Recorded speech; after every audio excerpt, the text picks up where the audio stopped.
মাদানীৰ সৈতে আকৌ আমাৰ কিয় সম্পৰ্ক থাকিব আকৌ এইটো ক'বাত কি খাই বৈ থাকে ক'ব নোৱাৰো ভাই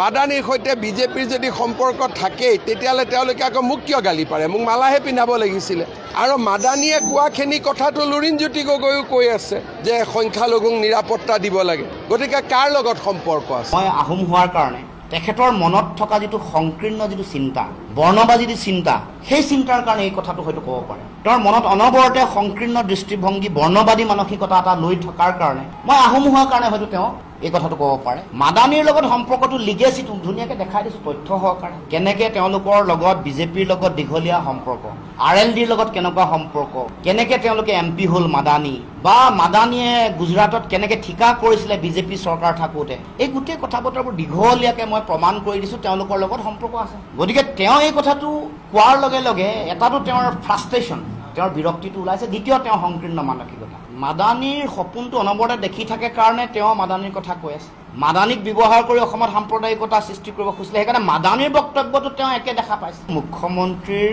মনটোত কোনো ৰুচিপূৰ্ণ চিন্তা মানসিকতা নাই সংস্কৃতিবান মানুহৰ যেটো অসমীয়া মানুহৰ যেটো স্বভাৱ হেতু নাই কাৰণে এনেকুৱা ধৰণৰ কথা ক'ব পাৰিছে এগৰাকী খুব নিম্ন ৰুচিৰ মানুহে এনেকুৱা কথা ক'ব পাৰে এতিয়া আমি ক'বলৈ বেয়া ক'ব নালাগে তেওঁৰ পৰিয়ালৰ মানুহে কি খাই ক'ত থাকিব লগা হৈছে এইবোৰ কথা যেতিয়া আমি